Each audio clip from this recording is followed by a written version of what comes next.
እስራኤል ወልደ ሚካኤል ይባላል። የሙሉ ጊዜ ሰዓሊ ነኝ። የ5 ዓመት ልጅ እያለሁ አስታውሳለሁ ሊሴ ገብረ ማርያም ማር ነበረ። እዛ ቀለም ያየሁት ቀለም አሁን ላለሁበት መድረሻ ሆኖኛል ብዬ ነው የማስበውና በዛ በልጅነት ያየሁት ቀለም ለስዕል ፍቅር፣ ለስዕል ሙያ፣ ለስዕል መውደድና ለስዕል ስራ ፍቅር እንዲያሳድርብኝ አድርጎኛል ማለት ነው። በስዕሎቼ ላይ ሙቀት ቀለም ምንድነው ፖዚቲቭ ነገሮችን ለሰው ልጅ ማንጸባረቅ እንዳለብኝ እኔ አሁን ከጊዜ በኋላ ካልሁለተኛ ብሆንም ለምን ማማረር፣ ለምን ተስፋ መቁረጥ፣ ለምን ችግሮች ላይ ብቻ መተኮር እንደሌለብኝ ስለማምን ባለኝ ሙቀት ባለኝ ሙያ ላይ ባለኝ ለራሴ የምሰጠው ዋጋ ሙቀት ቀለም እንጠቀማለሁ። ለሰዎችም ተስፋ መስጠትን ለራሴም ተስፋ እንደሰጠሁት ሙቀት ቀለም ደስታን ይፈጥራል። በነዛ ቀለሞች ውስጥ ህይወትን፣ ተስፋን፣ ለምላሜ እንደማገኝበትና ያን ለማስተላለፍ ሞክሬ ነው። የሰው ልጅ በሚሄድበት ህይወት ጎዳና ውስጥ ብዙ ነገሮች ያጋጥሙታል። መውደቅ፣ መነሳት፣ ማግኘት፣ ማጣት፣ መታመም፣ መዳን፣ ህይወት ማለፍ አለና በ1998 እስከ ትምህርት ቤት ስዕል ፍቅር በጣም ሙያዊ ብዬ ስለያዝኩኝ በአጋጣሚ ተማርኩኝና እናቴ ስዕል እንደምወድ ነግራት ነበርና እንደ ልጅ ወስዳ አስመዘገበችኝ። ትልቅ ሆኜ ማለት ነው። ተማርኩኝ። በቃ ህይወቴን አገኘዋት። በቃ መስመሪና ያዝኩኝ ብዬ ሳስብ እዛ ህይወት ላይ መድረስ እንግዲህ ቀላል ነገር አይደለም። የምትወደው ሙያ ነው። የምትወደው ስራ፣ የምትወደው ነገር መስራት ስትጀምር መሰናክሎች ይገጥማሉ እና ተመረኩኝ። መስራት ጀመርኩኝ ብዬ ሳስብ ባልታሰበ ሁኔታ በመኝታዬ ላይ እንዳለው መነሳት አልቻልኩም። በማለዳ ላይ በቃ ከዛን ጊዜ ጀምሮ ተስፋ በቃ በተወሰኑ ወራቶች ተስፋ ቆረጥኩኝ። በቃ አሳካለሁ ያልኩትን ህልሞች ሁሉ ባንዴ ተጨናገፉ። በቃ ከብደተኝነትን ወይም ደግሞ በቃ መታመምን ወይም ደግሞ በቃ ለመቻልን በቃ ወሰንኩ በራሴ ላይ በቃ ይመቃ ማአት ነው የወረደብኝ አልኩኝ። ተስፋ በቆረጥኩበት ሰዓት ነው ይቻላል፣ ህይወት አለ፣ ተስፋ አለ ብላ ያይቻልምን መንፈስ በመሃል በኔ ጋር በተዳድ ካንተ ጋር በመኖር ጊዜን አሳልፋለሁ በማለት እኔ ጋር ተስማምታ ኖራ ይቻላል እና ያካልተኝ ምንም እንዳልሆነ በይቻላል መንፈስ ውስጥ ሆኜ ይኸው ዛሬ ላደረስኩበት ነገር ህይወት ትልቁን አስተዋጽኦ ይዛለች ብዬ ነው የማስበው።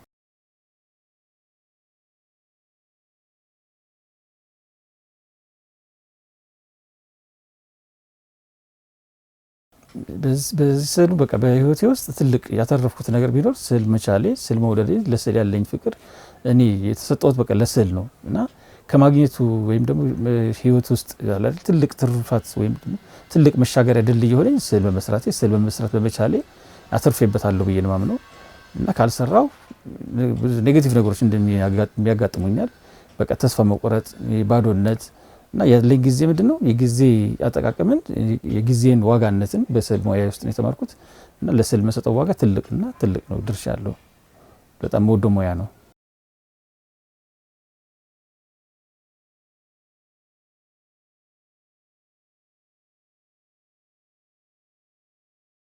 ውዷ ባለቤቴ ሜሮን ብርሃኑ ትባላለች።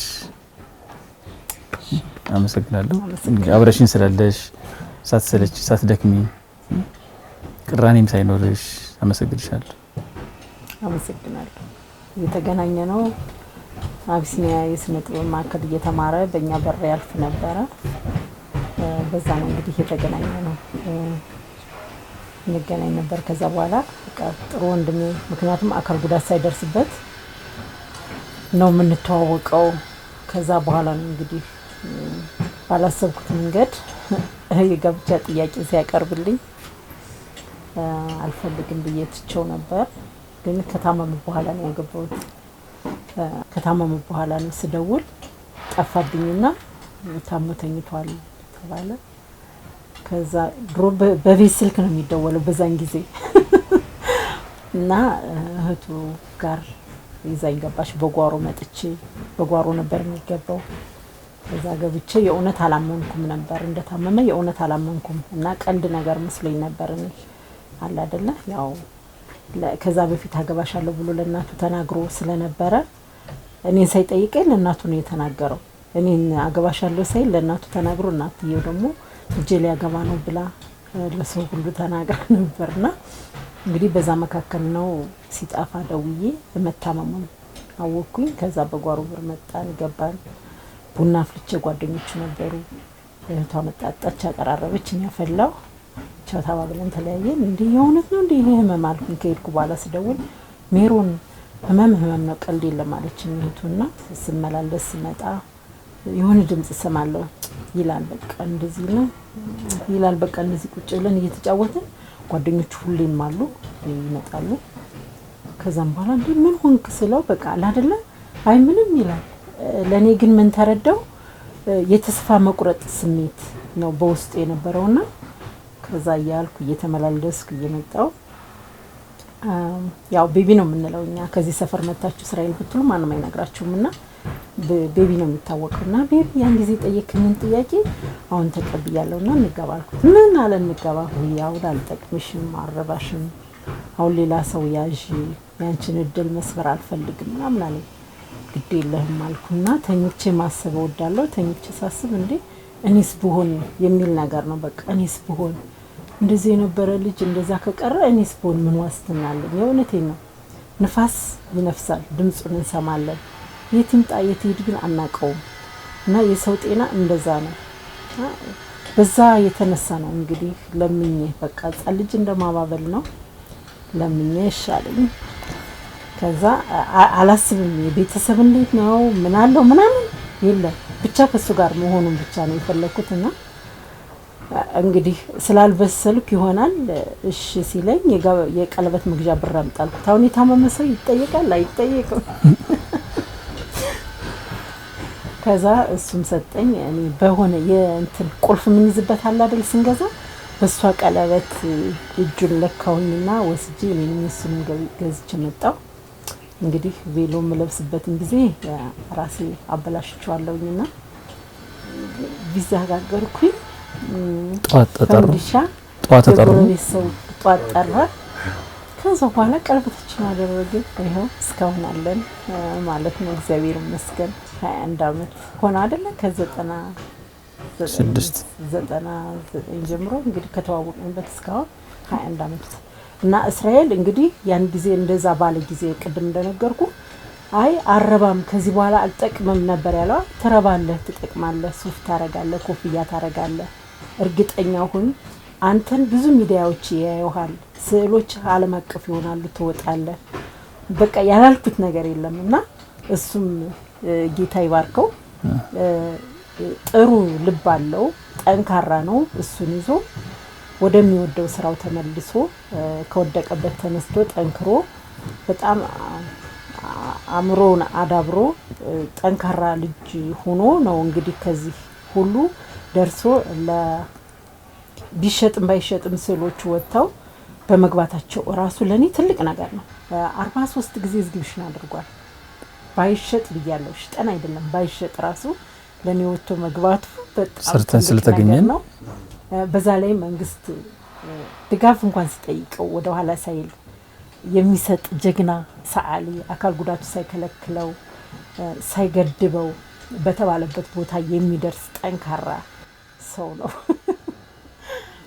ሰራለ ያው ከጎኔ ብርቱ ስለሆነች ብርቱ ካለ አጠገብ ትበረታለ ሰነፍ ካለ ተሰንፋለ እንደዛ እና የኔ ማቅም በሷ ሲለካ ብርቱ ነች እኔም በሷ በኩል ሲለካ ብርቱ ነኝ ስለዚህ ስንተጋገዝ ምን ሆናል ከፍ እንላለን እና እሷ ጠንካራ ለኔ ጠንካራ ይሆንኛል መንፈሰን ጠንካራ ያለኝን ነው ያጠነከርኩት እሷ ስትጨመርልኝ የበለጠ ብርቱ ሆኛለሁ እና ሁሉ ጊዜ አመሰግናታለሁ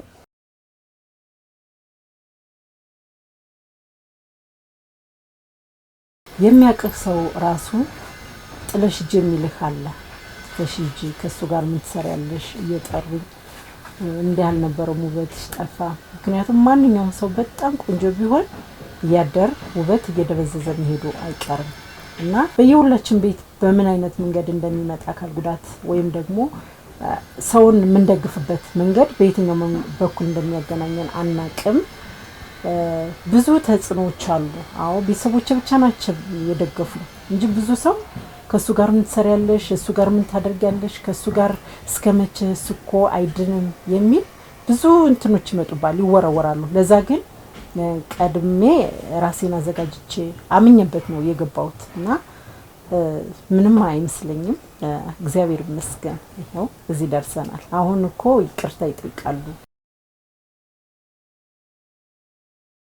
መንግስት እስራኤልን ይጠይቀዋል እስራኤል ወደ ኋላ አይልም ለተባለው ነገር ሁሉ ይሰጣል ስዕሎቹን ይወጣሉ ይደግፋል ቴንኪው እስራኤል ስላረዳን ስላገዝከን ብለው ነው ላቀረበው ኤግዚቢሽን ለሰጣቸው ስራዎች ለአባይ ግድብ ለድርቅ ለተፈናቀሉት ለራሱ ኮሮና እኮ በኮቪድ ጊዜ የሱ ስራዎች ወጥተው ሄደው ተሰጥተዋልና ያን ሁሉ የሱ ስራዎች ይወጣሉ ለቀይ መስቀል እንደዚህ ሆኖ የአካል ጉዳተኛ ሰውዬ ምንም ሳይከለክለው እየረዳ መንግስት ግን አቤት ቢል አንድ ቤት አያጣም። እኛ በዚህ ቤት ውስጥ መኖር የማይገባን ሰዎች ምክንያቱም እኛ አሁን ገብታችሁ ታዩታላችሁ ይሄ ብቻ አይደለም ስዕሉ ከ1000 በላይ ስራዎች አሉ ቤት ውስጥና ሀብት ላይ ነው ያለው ሀብት ላይ ግን አውጥተን የምናሳይበት ቦታ ስለሌለ ከዚህ ውስጥ በቃ አዋራ ጭስ እዚሁ ነው የምንሰራው እዚሁ ነው የምንበላው ቡናችን ሁሉ እዚህ ነው። ስዕል ግን እንክብካቤን ይፈልጋል ልክ እንደ ልጅ ነው እንደ ህፃን ልጅ ነውና ይሄ የሚገኝበት መንገድ ቢገኝና ቢሆን ደስታ ወደር የለም።